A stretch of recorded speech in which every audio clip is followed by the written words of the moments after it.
Hey, it's Josh Roselli with your Cultural Catholic coming at you with another International Wednesday.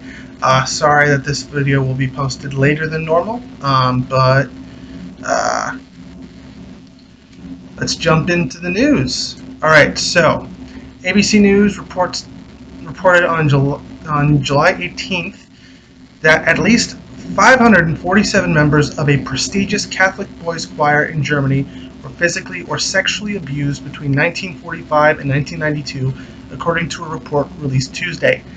Allegations involving the Domspatzen choir in Regensburg, which was run for 30 years by Emeritus Pope Benedict XVI's elder brother, were among a spate of revelations of abuse by Roman Catholic clergy in Germany that emerged in 2010.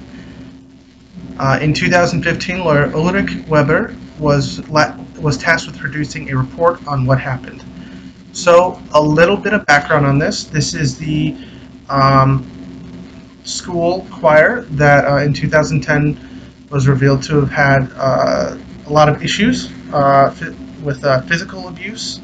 The sexual parts were not revealed until fairly recently in this report, but there were allegations, and these are again allegations, and it got a lot of press because at the time Benedict XVI was Pope, and it was connected to his brother, who, according to this article, ran the school uh, and the choir from 1964 to 1994.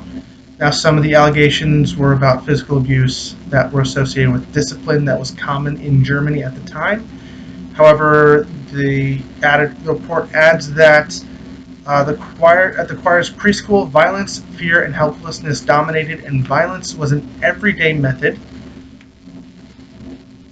Um, and Maximum discipline and dedication formed the basis for the violence. So they were trying to make sure things were um, really good, and unfortunately, this led to a culture of violence. And it's reported that 547 boys at the Don Patson School uh, have a high degree of plausibility that they were victims of physical or sexual abuse or both. It counted 500 cases of physical violence and 67 of sexual violence committed by a total of 49 perpetrators. And this is just another part in the long line of abuse scandals associated with the Catholic Church, which, as a Catholic, I feel very sad about. There really does need to be reform, and I hope that does happen.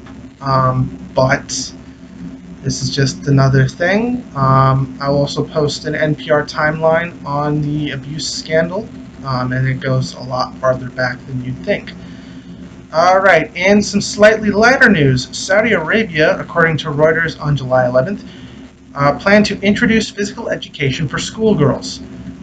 Saudi public schools will begin offering physical education for girls in the coming academic year, the Education Ministry announced on Tuesday in a long awaited reform in the Islamic Kingdom.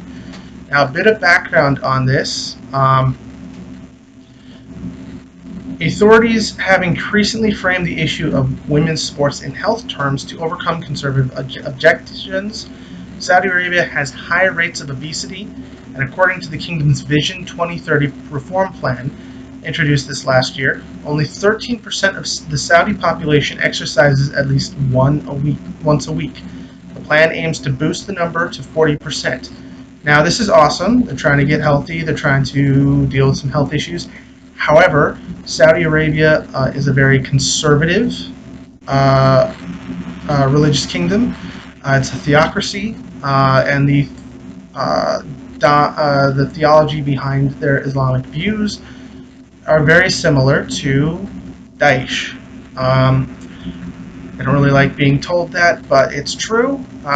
So that's um, a good, uh, a good development. However, there still is a lot of progress that needs to be made because CBS News reported on July 18th that police in Saudi Arabia have arrested a young woman who wore a mini skirt in public and posted the video online.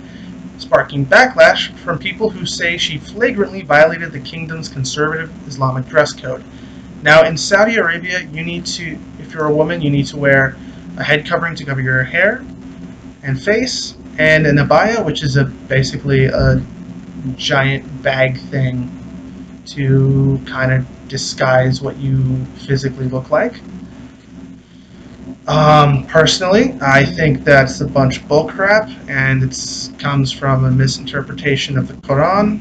The idea behind covering was meant for the Prophet's wives in the original text, and women just, from what I've read and studied with Islam and gender studies, is that women just copied the wives of Muhammad, because who doesn't want to be like a wife of the Prophet? And you just caught on. However,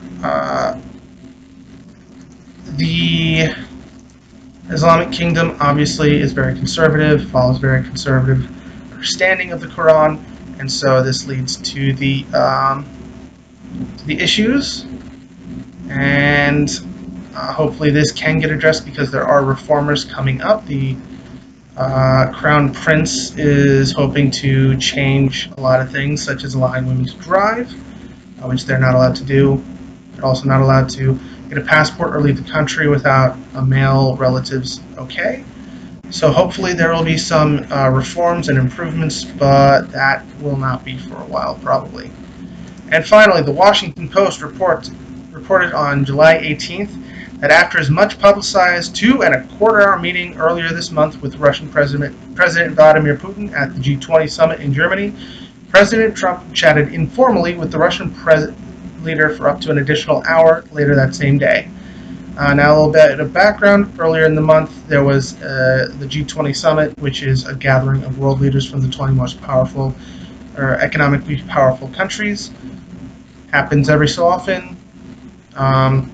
Sometimes there are formal meetings, like the 2.25-hour meeting that Trump and Putin had, and sometimes there are informal meetings. That's fine. That happens. However, what I find really big about this story is how Trump is reacting to it. He's saying that the fake news media is claiming that it was a secret dinner.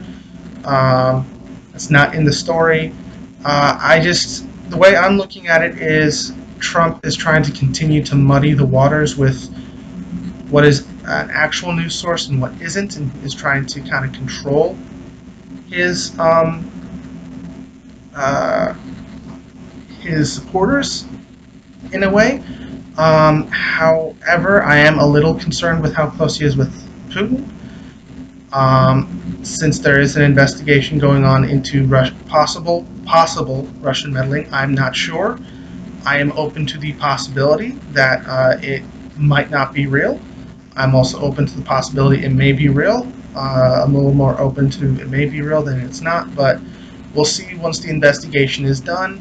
I would like to see the evidence that the intelligence community has, but we'll see.